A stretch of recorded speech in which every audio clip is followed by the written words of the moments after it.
to Sugar Coated. I'm your host, Adrienne Garland, the CEO and founder of She Leads Media. For far too long, women have been conditioned to sugarcoat their words, their actions, and the way they show up in the world, and to conform to certain cultural norms and ideals. This is inherently designed to keep those who are outside of the norm from gaining power, prestige, wealth, and influence, preventing more women from being recognized and respected as the powerful leaders that we truly are. Join me each week as we dive into raw conversations with remarkable, uncompromising, and inspirational women that will encourage you to strip away your sugarcoating and move boldly in the direction of your magnificent dreams. Hi, everyone. This is Adrienne Garland, and welcome to Sugar Coated. It's a podcast where we talk about all things and we don't use any sugar coating. I am so excited today to welcome my friend and my guest, Linda Maloney. She is I actually met Linda when she spoke at a conference, She Leads conference, several years back, and she is just a force. Linda is a retired naval flight officer. She's an author, an MBA, and she's the CEO of her company, Women Veterans Speakers. Linda has a huge heart. She is a wonderful person, and you'll hear about an incredible project that she's working on that promotes women. So you can see why I invited Linda here today. She's nonstop, and I can't wait to introduce all of you to her. So welcome to Sugar Coated, Linda. Thank you so much. I love that. Oh my gosh. Well, we were just, speaking before, and I thought we should turn the recording on because, you said how busy you are. We as women do so much and we're managing so much. And, in addition to all of that I went over, you also work full time. So just how do you kind of manage all of that? I mean, I know it's a trite question, like how do you do it all? But how is that working for you? So, I always say, I want to, clear things off my plate. But to be honest, I feel like that's my MO. That's like who I am, is to keep a full plate and juggling. And as much as it drives me crazy, I think it also, energizes me too. Yep. And I really try to, I'm all about organization and project management. So much so it probably drives my family crazy, my kids crazy. Really, because I try to, manage things in different piece parts. And, I'll give certain things a certain period of time. And I really feel like that's how I can manage so many different things. I'll manage my schedule, down to the nth degree. Yep. I give myself, so much time to manage this project. And I know that, I'm working my regular job during this time period. But that, when I take my kids to swim team, then I have 2 hours in the car and, I can work on this. And so I try to really just manage it in different, piece parts. And also, I realize there's only so many hours in the day and the work's always going to be there tomorrow. And so if I don't, unless there's an absolute deadline, that I can push it off to the next day and just tackle it again. Yeah. And I just, I wish I wasn't so passionate about so many things, but that's just who I am. And I just try to live life to the fullest. And if I could add 4 more hours to each day, I really would. You can deprive yourself of sleep, but that's no fun. Yeah. That's funny. I think that's a reason why I really, like you so much is you have all of these different passions and you are able to sort of, fit everything in. I think there's I'm sure there's, a billion type of people, but, the two big categories of people are sort of the people that, they go real deep into one subject area and they're super expert at that area, or there's people that are, multi-passionate. And it's so funny. There's a woman, she actually recently passed away, that I had read for years and years, and I loved her so much. Her name is Barbara Sher. She wrote all these, personal development type of books. And one of the books, I think it's called Refuse to Choose. And it's all about people who are called scanners. And so these are the people that are just interested in everything, like living. Oh, I love that. Yeah. So I have always sort of identified as a scanner because I too am multi-passionate, if you will. And I think that it's really interesting to live life as a scanner or a multi-passionate person. So, it's funny. I was just taking a look at, I think it was, you were either interviewed on a website or maybe it was something that you spoke at. And one of the things that I didn't know about you is that you left home at 17. I did. Oh my goodness, Linda. What are you thinking?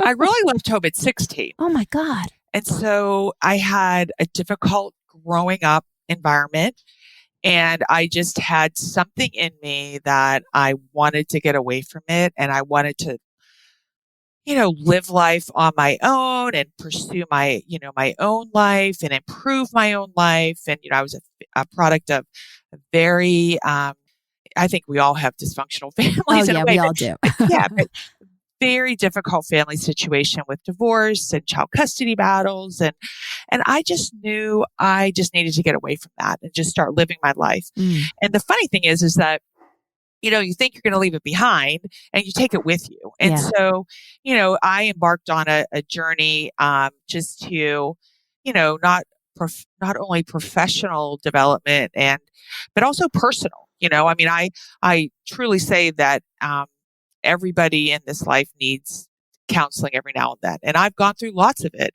to try to, because I don't think when you turn 18, you are suddenly okay if you come out of that kind of situation. No. And it took years of talking about it, growing. And I still feel like I'm in recovery from it. And, but thank God for the military, because I came in the military when I was 17 and, I was an air traffic controller. I was enlisted. My parents didn't have money for me to go to college.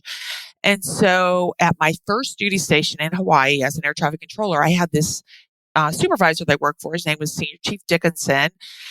And I wish I could thank him now. I haven't spoken to him since I left that duty station, but he saw something in me and he encouraged me to apply for an officer program. And I did. I got selected, and the Navy paid for me to go to college. I got a degree in engineering, and in Idaho, my parents were like, where in the heck is Idaho? Because we're from the East Coast. But it was when I look back on it, I really feel like, even though all the twists and turns and my path, wasn't straight and narrow, there were a lot of deviations here and there, that I'm just really thankful for that. I'm really thankful that I feel like, God directed my path to get me where I am today. Yeah. And Idaho was part of that. Going to college in Idaho. So Moscow, Idaho. So, yeah. Yeah. I think I love that story. And so many times, it's like the negative experiences that we have are the things that propel us to, I don't know if it's destiny or, like you said, sort of the right people that were put in your path. But I just think that that's beautiful. And what a better place to sort of be encouraged than in Hawaii. Oh, I know. Oh my gosh. How long were you there for? Just for a year. Okay. I was supposed to be there for 3 years. Wow. And when I applied for this program, I then moved to San Diego, another prime place. Yeah. But that was really, the start of my career, in my life, really. And I'm really big on mentorship because I benefited so greatly by people walking alongside me and speaking into my life. And I just think it's so important. And I'm, a direct recipient of that, both men and women who have spoken into my life and encouraged me and walked along, me and my journey. And I'm just a very big proponent of mentorship. Yeah. How it's funny. I think sometimes when people come out of situations that aren't the best, they also have a wall up, right? So mentors who have the best intentions to help people, sometimes those people aren't open to being helped. Yep. Were you the type of person that you were like seeking mentorship and very open to it? Or did that take you some time to sort of trust that, somebody wasn't trying to actually harm you? Because Right. that could happen. I was definitely, I think, an empty cup. I looked for that. I looked for, I really did. And I think because I didn't get a lot of it growing up, I appreciated it. And but I'm also someone that wears my heart on my sleeve, and yeah, there's a yin and a yang to that, and so no, I don't feel like I put up walls. I was definitely open to it and was very appreciative of it. I love that. So I don't know who knows your story or who doesn't know your story, but you also had an incredible career in the military. So maybe just give us a high level overview of all of the incredible things that you did and how you were the first woman in many of these situations.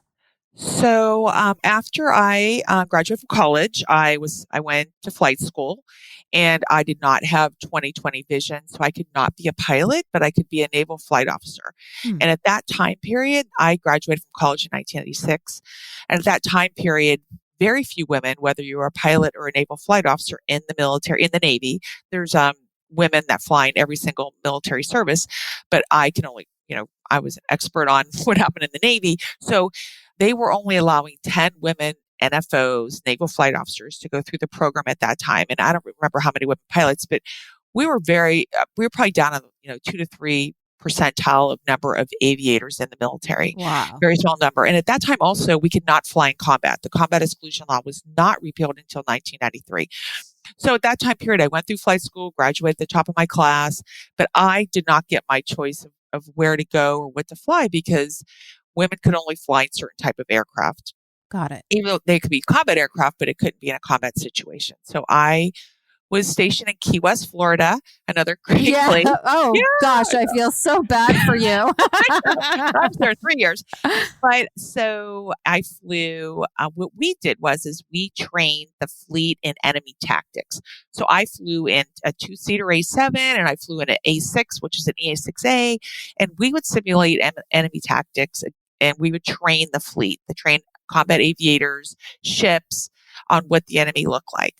I had a very interesting experience during my time in Key West because we had I was flying an A6 with a pilot in my squadron, and we were flying up in Jacksonville, Florida, and we had a total hydraulic failure.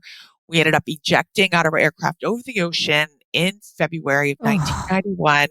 I was the first woman to eject using a Martin Baker seat, which is one of the primary ejection seats for military aircraft. And so I was in the water for about an hour, was, picked up by a search and rescue helicopter, was back up flying in a couple of weeks, but very interesting story because Martin Baker is a company out of England and they give everyone who's ejected a tie. Well, I'm a woman. They called me up. They said, "Do you want a tie?" And I said, "Whatever you want to give me is great." They made this little pewter pin that was special for me.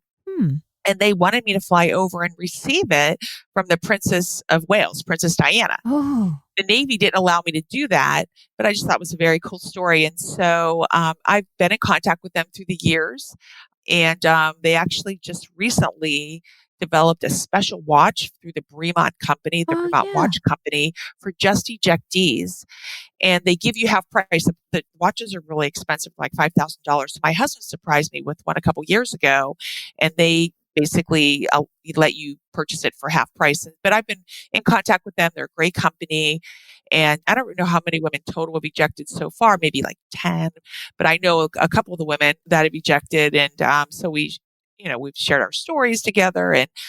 But anyway, so after that squadron tour, the combat exclusion law was repealed. and I was able to go to a combat squadron and fly on and off aircraft carriers. Whoa. So I had a great career. I did 20 years. My last tour in the military, my last 5 years, I switched over to what's called AEDO, Aerospace Engineering Duty Officer, which is you work as a program manager for major aviation programs within the Navy, and it really set me up nicely for when I retired to work as a program manager in defense type programs after I left the military. On a personal note, I didn't get married until I was 39. Mm-hmm. And my last tour in the military, I got married. My husband was not military, and had my first child at the age of 42. Love and it. then had my second child at the age of 45. So I have 2 boys, and I also have a grown stepdaughter too. So that's, my husband and I both are older parents. So we're pretty exhausted, but it's good. I mean, it's honestly, I can truly say it's the best thing I've done in my life. As much as, as any parent, your kids take you to the end of yourself sometimes. They're really the best thing I've done in my life. Aw. Wow. Yeah. And I mean, after having a career like that in the military, I mean, whoa, I'm like, my mouth is open, like being ejected, being in the water for an hour. Like, I mean, the questions are swirling in my head. Like, were you prepared for, like water? Like, were there sharks? Like I have a lot of questions think about that, but I did get into my raft. So, and then a search and rescue swimmer rappelled down to me and wrapped me in a horse collar. And I went up to the helicopter that way. Girl.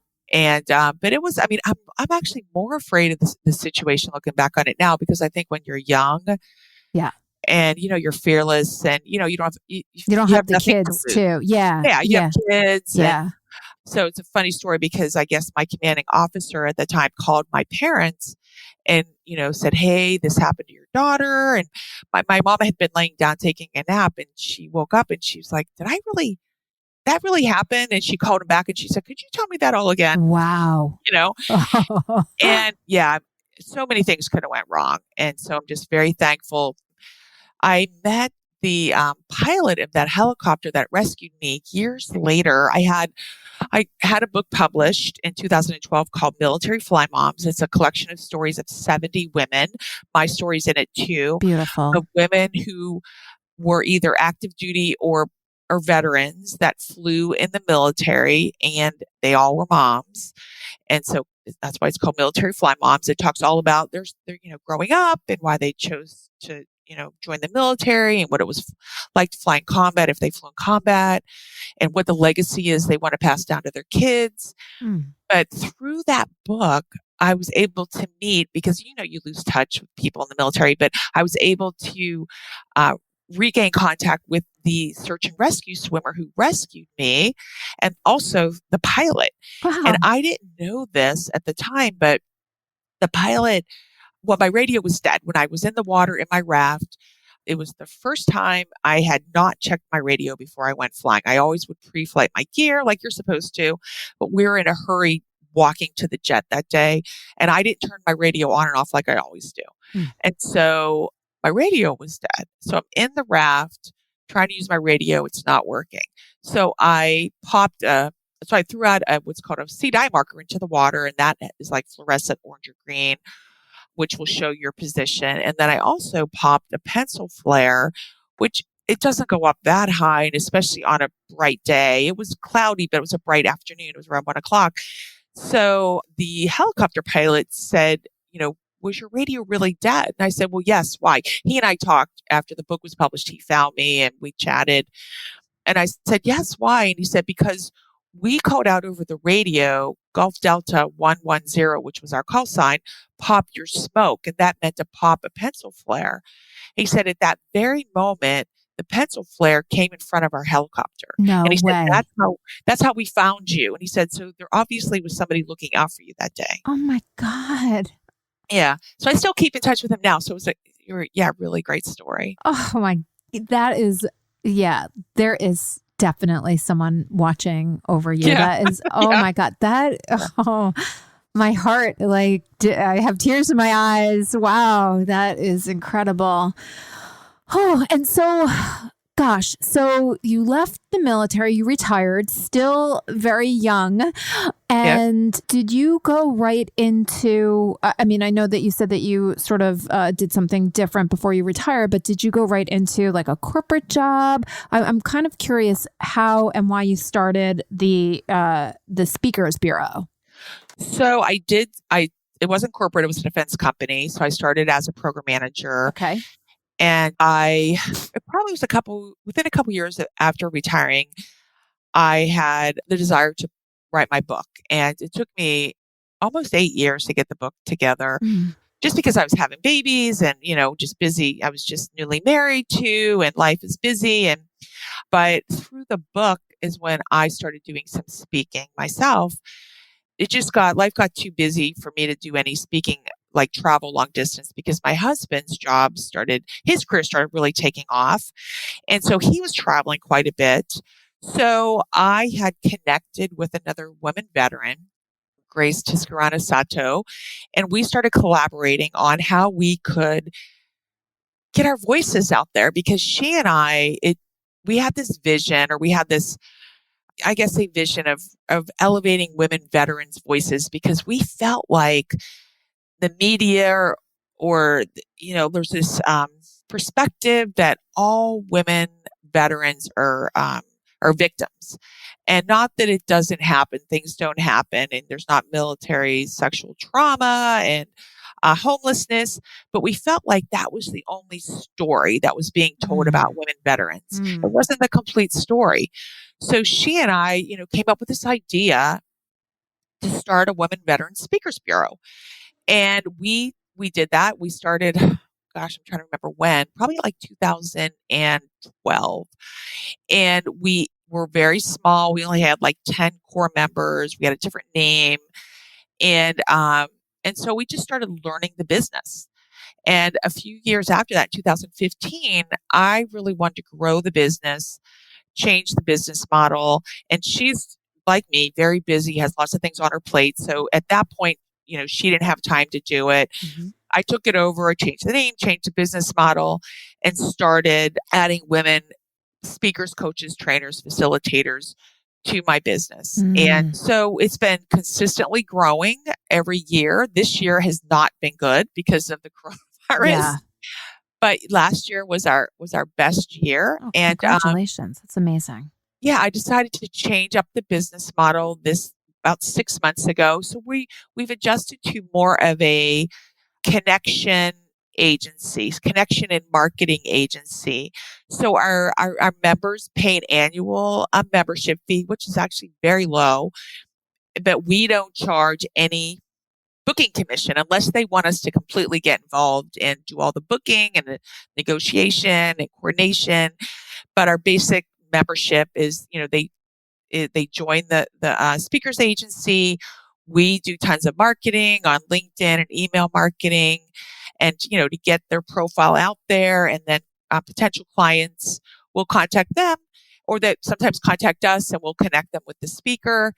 And so, yeah, I love it. It's I'm very amazing. passionate about it. And so we're in the process right now. We probably lost half of our members when we changed up our business model. So we're in the growth stage again. We probably have about 50 additional members we're in the process of adding right now. And so, yeah, we're in an exciting time period right now, because we're growing and changing. And, but I love it. I love, my, people always ask me why, I don't write my own book, or I really try to push myself. And really, I love promoting and highlighting other women veterans. It's just kind of my thing, and I love doing that.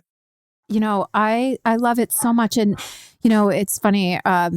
And listen, I just have to state that, here we are in the pandemic. I don't have a private office in my home, and I've got lots of noises going on around me, and my dog is barking. So this is real life. But when you were talking about the starting of the business and having a partner and, she was busy, I have the same exact story as you with my conference. So our conference started out, it had a different name. I had a partner. We did it together for a couple of years, and then her life got busy. She has 3 kids. I wanted to grow the business. I thought that there was something really special there.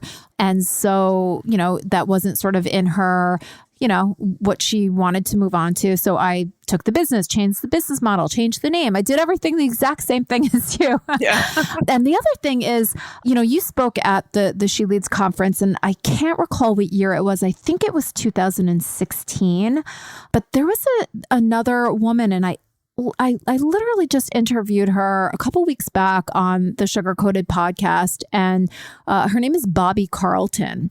And she's out of Massachusetts, and she has a women's speakers bureau that has the same model as you. It's a yearly membership, and she does the same thing. She, highlights women speakers and promotes them, but doesn't take any booking fees. And I just think if you haven't met Bobby, I thought you might know her, but if you haven't met Bobby, I think that you guys have something to talk about. I think there's a lot of synergies there. So yeah. Okay. Just Great. throwing that out there. Yeah. We're all connected. And I feel like there's a thread that runs through all of this. And something else that you said that really, really resonates with me is this idea that you are looking to elevate women's voices, and in particular, women veterans' voices.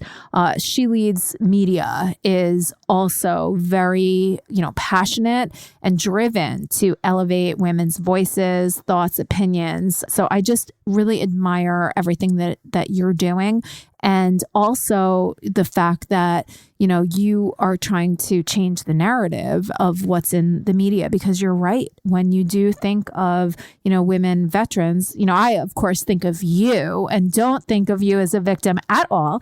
But when I do think about that, there is the whole narrative around just sexual harassment and things like that. So I love that you're out there advocating and really giving other opportunities for women veterans to get everything, their stories, their positive stories out there. I love it. Yes. So with that, I also know that you're working on a really interesting project. So why don't you tell us a little bit about Proudly She Served? So the Proudly She Served project is proudlysheserved.com. And I got connected with an artist, Steve Alpert, out of New York. He had contacted me a couple years ago. He had gotten my name from one of my women veteran speaker members, and he was interested in painting some women veterans, their portraits, large portraits.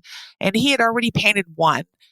And Dawn Halfacre, who owns a defense company out of Washington, D.C. And so long story short, we now have 12 women veterans, where there are a couple who are active duty. And our probably most famous one is Senator Tammy Duckworth. And we have a collection of women who are well-known and not well-known, a great collection of women from the military and different military services. And it's basically to highlight women veterans and to highlight their service and why they chose to serve. And so we've been working on this project now for about 2 years. We're in the process of teaming with the Military Women's Memorial in Washington, D.C. and Arlington. And we're going to become a project within their organization. Wow. And we are going to have a huge gala event at the Military Women's Memorial in March 2022. It's during Women's History Month, where and we'll also have a book launch also. There's going to be a coffee table style book that accompanies the portraits. Mm-hmm. So that's stage 1. And then stage 2 is we're going to have a national exhibition tour where the portraits are going to travel throughout the country at select locations, with the whole goal to, motivate young girls and young women to, achieve their dreams and to, and just highlight that women can do whatever they want. And we have such a great country and so many amazing opportunities for women. And so I'm really excited about it. We have a great team. We're all working pro bono. We're in the process right now of trying to hire a director of fundraising, director of development to help us raise funds for the project. And, but we have some just amazing young college interns that are working on our project. And yeah, it's really an exciting project. And we've already had so much positive response to it. This is amazing. And I'm just taking a look at the website as you're talking, and you've got a big team of people here really working on this project, and I can't wait. I mean, I want to attend. So please invite me, especially because it's in 2022. Let's hope that there's some sort of a vaccine by then. But I just think that this is such an incredible project that you're working on. And, it just goes to show that all have certain areas of focus that pull us and put us in the right places. And to me, this is like, you sort of had this, I would say, logical, right? Very operations driven type of career. And you're moving into a much more creative realm. And I just think it's beautiful. It's incredible. I've definitely learned a lot, and it's been a great opportunity. It really has. And Steve and I are a great team. I always say that we're brother and sister from another mother. We offset. We both have different skill sets, and we started at the ground floor in this, and we've really built it up. So I'm really proud of the project. But we have such a long way to go. Yeah, and now in addition to all of this, you are working full time. I am. Yeah. Yeah. I mean, I just think that that's incredible. And plus I have kids. I'm very busy, active. Both of my boys are competitive swimmers. And my oldest son, who just turned 17, who is 6'5". Is he really? 215 pounds. Yeah. He's being recruited by colleges right now for swim. Yeah. He's a very good swimmer. So it's been a little bit crazy with the pandemic because their schedules are all over, the map right now. And so now we're up at 4 a.m. every day so they can be at the pool by 5 a.m. Wow. Which isn't our norm. And so, yeah. Wow. So you have a full plate, you have a full life. And to just kind of circle back around to it too, it seems like you have a relationship with your parents, which I sort of heard in there a little bit. And I think that that's an incredible thing as well. Am I picking that up correctly? With my parents? Yeah. So unfortunately, my father has passed away before I was married. And my mom and my stepdad lived in South Carolina, and my mom passed away also 2 years ago. Oh, I'm sorry. Very quickly from cancer. It was such a big shock to our family because we always thought, she was relatively young. She was in her 70s and early 70s, and so it was a big shock to our family. And she was such a dynamo and had so much life to live.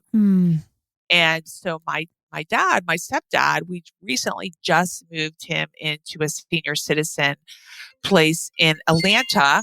And that was, I'm sure that many of your listeners can relate to this, when you as a child have to start, moving into that role to help your parents. Yeah. And it was a lot of work. He had a huge house.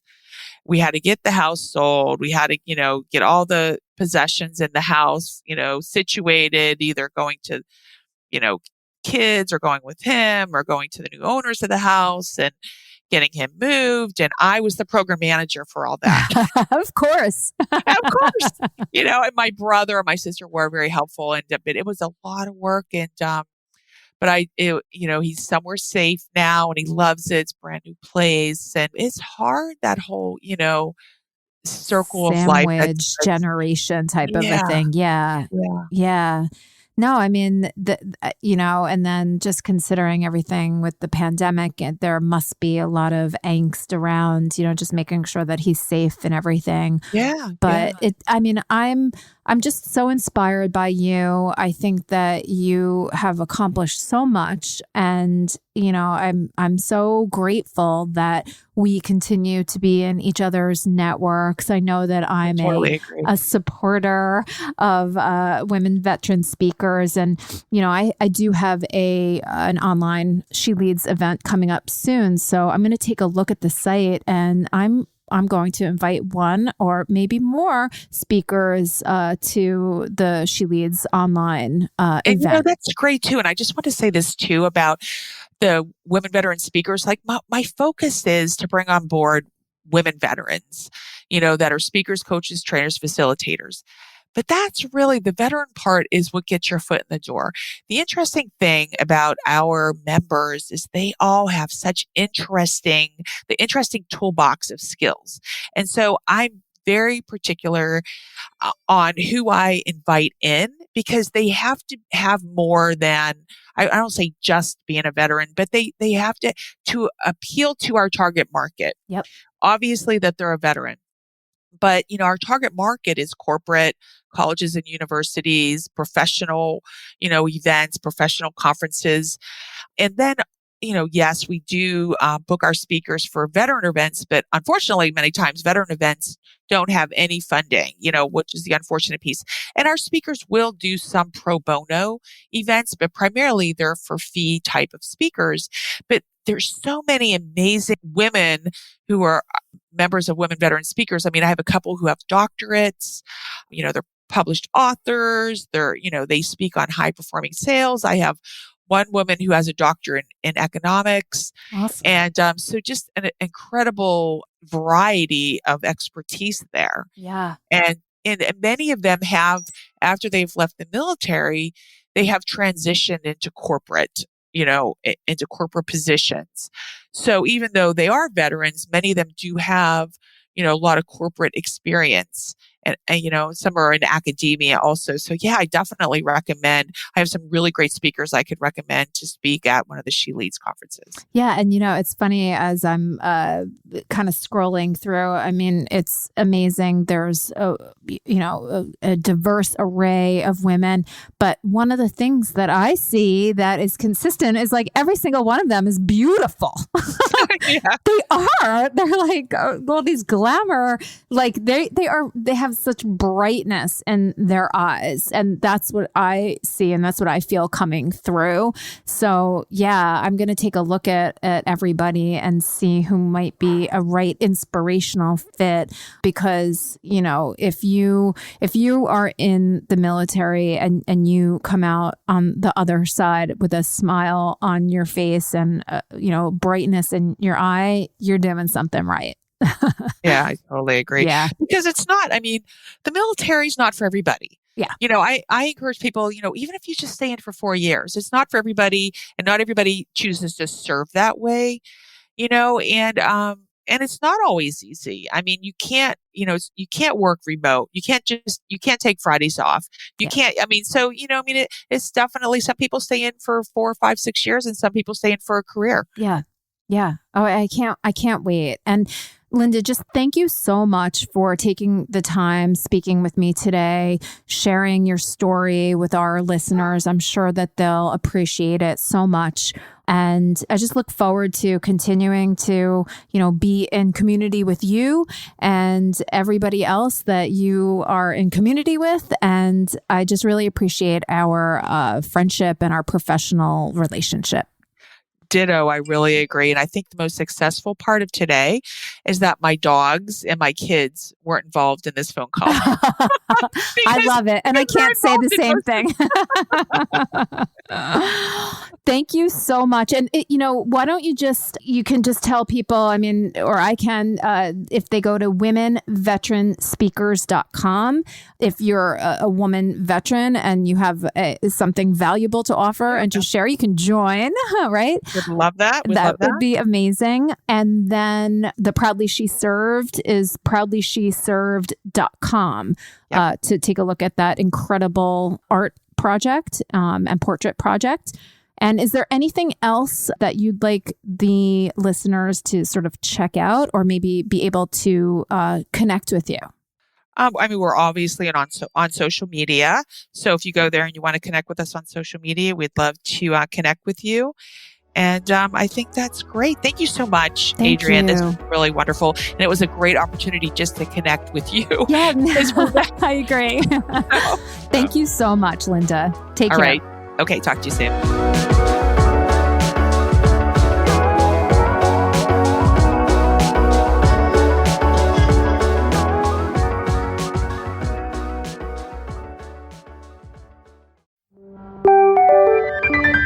This is the She Leads Podcast Network.